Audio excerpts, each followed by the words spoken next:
Magandang oras mga kababayan, mga ka-Golden Boy. Ito yung sinabi kong video ni Donald Trump na pinost niya sa kanyang Truth Social, which is tinawag ng karamihan na chilling video. Paukol ito sa Iran. Dahil napaka-cool ng pagkagawa, classical yung music, madilim ang kapaligiran. So ito'y nag-describe ng mangyayari sa Iran not in the near future but siguro bukas mga kababayan. Kaya viral ang video na ito ngayon at bigyan din natin ng reaksyon ang mga bago lang na pag-atake ng Saudi at US coalition.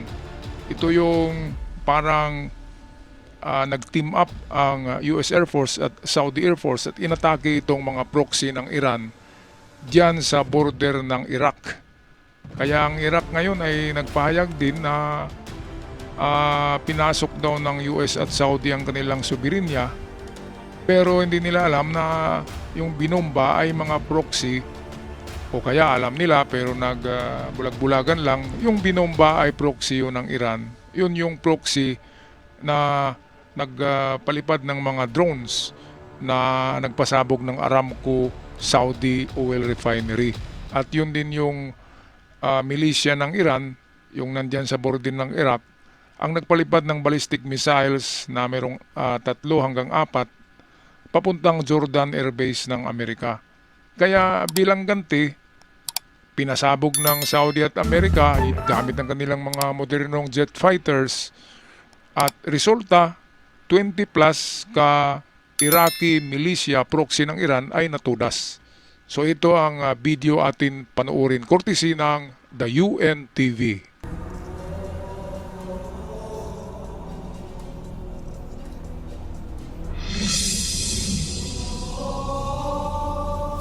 People are asking me, please, please, please, Mr. President, we're winning too much. We can't take it anymore. We're not used to winning.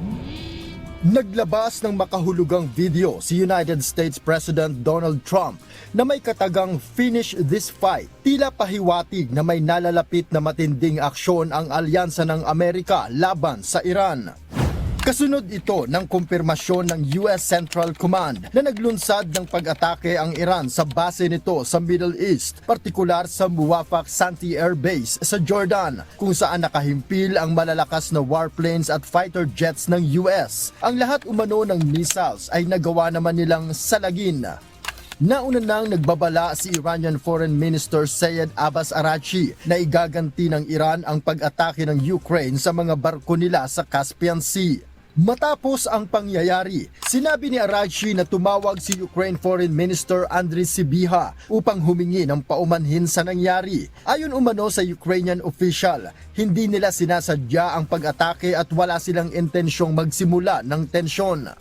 Sagot naman ni Araghchi, hindi din nila gustong magsimula ng sigalot pero hindi katanggap-tanggap ang pagkamatay ng isang tripulante nila sa nasabing pag-atake. Dapat aniyang pagbayaran anuman ang nawala sa kanila. Ayon sa Ukraine Foreign Minister, ang tanging layunin lamang nila ay ipagtanggol ang kanilang bansa pero wala sa intensyon ang atakihin ang mga barkong sibilyan.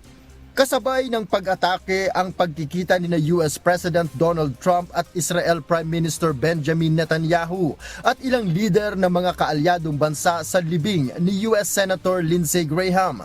Isa sa mga dumalo si Ukraine President Volodymyr Zelensky na tila nagpatibay sa paniniwala ng Iran na damay na rin sa laban nila ang Ukraine. Sa mga larawan at video na inilabas ng White House, tila may masinsinang usapan nga sina Trump at Netanyahu, lalo't umamin ang dalawang lider na Iran ang pinakasentro ng kanilang usapan, pangunahin ang nuclear program nito.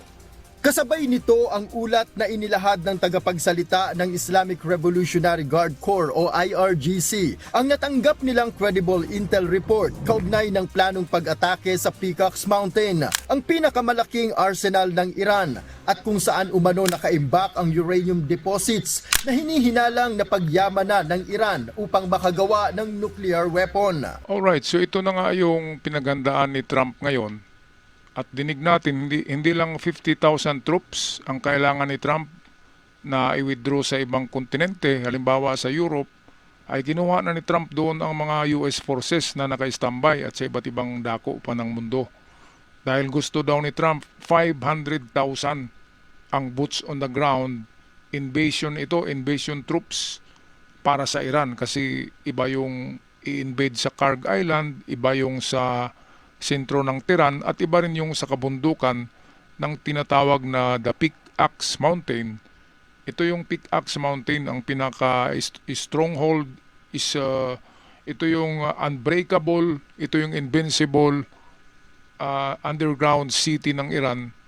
Ito located sa isang napaka bato na bundok, solidong bato na bundok, tinatawag na Pickaxe Mountain.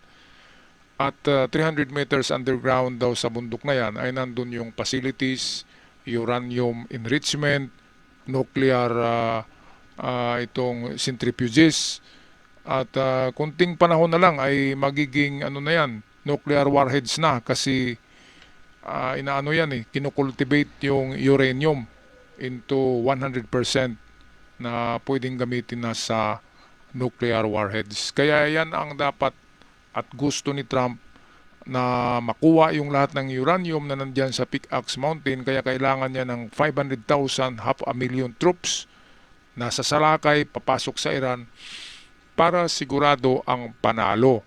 Kasi hirap naman, Amerika, matalo ka, di ba? Katulad sa Vietnam, umatras ang Amerika, hindi naman natalo sa Vietnam. Ngunit umatras, kaya anong sasabihin mo kapag atras ka, hindi talo ka? Di ba mga kababayan? Kaya nanigurado lang si Trump dito. Well, yung bagong pag-atake ng US forces at Saudi Arabia ay meron palang 20 plus na natudas ng mga Iraqi militia sa Iraq border. Ito ay mga proxy military ng Iran na sinisweldohan. Hindi ito military ng Iraq, kundi military ng Iran na nakabase diyan sa borders ng Iraq, nakaharap sa US bases sa Jordan. So ito ang video atin panoorin. Magkatuwang na naglunsad ng airstrikes ang US Central Command at Ministry of Defense ng Saudi Arabia laban sa mga milisyang sinusuportahan ng Iran sa silangang bahagi ng Iraq.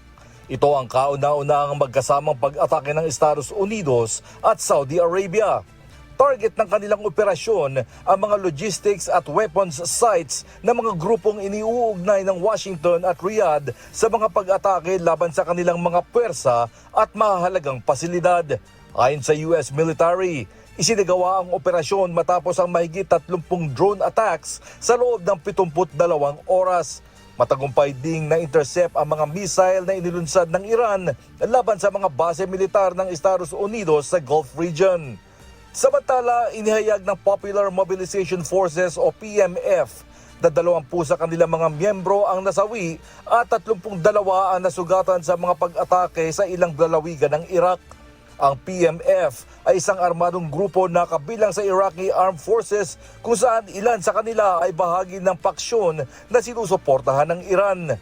Kinondinan ng pamahalaan ng Iraq ang nasabing airstrikes.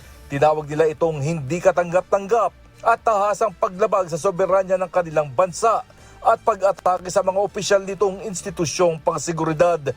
Git naman ng Saudi Arabia, isinagawa nila ang hakbang bilang pagtatanggol sa sarili matapos umanong targeting ng mga milisyang sinusuportahan ng Iran ang mga pasilidad ng langis sa kaharian. نحن كسعوديون قد نسامح لكن لا ننسى لا نغضب وإن غضبنا أوجعنا. So ito na, talagang nagpahayag na ng saloobin ang Saudi, no? Yung isang araw ay pinsan yata ng hari ng Saudi Arabia ang nagsasabi na hindi na pwedeng palagi na lang silang nagdepensa. At akala daw ng Iran na sila ay nabubuli. Pero ngayon napupuno na sila kaya umatake na sila. Ganon din ang sabi nitong military spokesperson ng Saudi Arabia na sila daw ay mabuting kaibigan, mataas ang pasensya, pero kapag naubos na ay mayroon din silang tapang na lumaban. Kaya ito na Iran, makinig kayo sa mga sinabi ng mga hari diyan sa Saudi. Hindi na sila duwag at hindi sila duwag. Nagpasensya lang sila at mabuting kaibigan. Pero tinatarantado nyo eh. Kaya ito yung sukli sa inyo. Ang dami-dami pa namang armas ng Saudi na hindi ginamit eh.